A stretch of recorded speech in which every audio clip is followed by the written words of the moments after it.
ऐसा है सौरभ जी, आप दिल्ली में जो विपक्ष की पार्टी है उसके आप दिल्ली के अध्यक्ष हैं।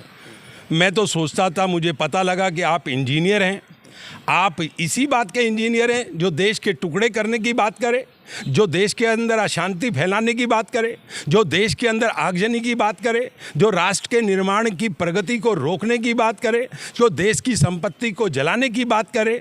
ऐसे लोगों की रिहाई के लिए आपने जो अपना समर्थन दिया है, इससे जग जाहिर होता है आपकी सोच क्या है, आपकी पार्टी की सोच क्या है। आप राष्ट्र निर्माण में रोड़ा बनना चाहते हैं, आप राष्ट्र के टुकड़े करना चाहते हैं, राष्ट्र की संपत्ति को जलाना चाहते हैं। मुझे शर्म आती है ऐसे लोगों के बारे में चर्चा करने पर भी, जो राष्ट्र निर्माण के रोड़े बने।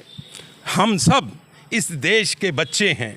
इस देश की आने वाली पीढ़ी को एक कैसे सुंदर और स्वच्छ वातावरण राजनीति का दिया जाए, इसके लिए हमें प्रयास करना चाहिए। आज देश के यशस्वी प्रधानमंत्री श्री नरेंद्र मोदी जी के नेतृत्व में देश कहाँ पहुँच रहा है। विश्व गुरु बनने जा रहा है हिंदुस्तान, और हिंदुस्तान के अंदर विदेशी ताकतों से पैसे लेकर के, विदेशी ताकतों से फंडिंग लेकर के जो लोग आगजनी करा रहे हैं, उनकी जगह जेल में है और होनी चाहिए, और जो उनकी वकालत करेगा वो भी जेल में जाएगा। ऐसा मेरा अपना मानना है। और मैं मांग करता हूं केंद्र की सरकार से, जो लोग इनको समर्थन दे रहे हैं, जो लोग इनका समर्थन और सहयोग कर रहे हैं, उनको भी जेल में होना चाहिए। इस राष्ट्र के अंदर गद्दारी बर्दाश्त नहीं की जाएगी। और वो भी महात्मा गांधी जी के जन्म उत्सव पर आप इस तरह का आचरण करते हैं, इस तरह का ढोंग करते हैं। शर्म आनी चाहिए सौरभ भाई आपको।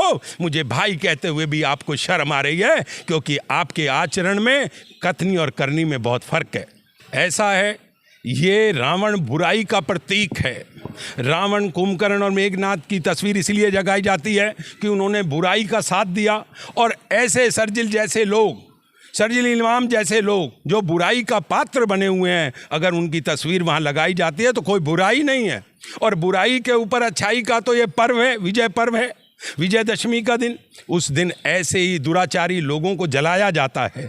देश को एक संदेश दिया जाता है, ये राम का राज है, ये राम का देश है, ये भारत का देश है, जिसने एक मर्यादा स्थापित की है। ये उन मर्यादा पुरुषोत्तम राम के वंशज हैं हम सब लोग, और हमको सदैव कोई ना कोई इस प्रकार का अपना अनूठा कार्यक्रम सिद्ध करना होता है, और बुराई के ऊपर अच्छाई की जीत सिद्ध करके तभी संभव हो पाता है।